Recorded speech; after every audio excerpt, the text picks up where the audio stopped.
waiting upstairs. Relax, let go, forget about your life. No matter what is wrong or right, she couldn't care less. Outside, the neon lights are dancing. Her makeup is entrancing. Money well spent. It's sensual, it's physical, and it's danger. It's a dangerous world. It's sensual, it's physical, and it's danger. And danger is what we like.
Nice.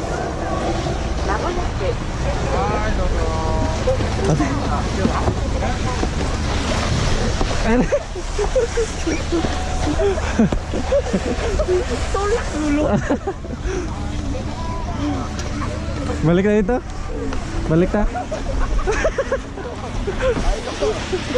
Saan ko palagi ng Tagalog?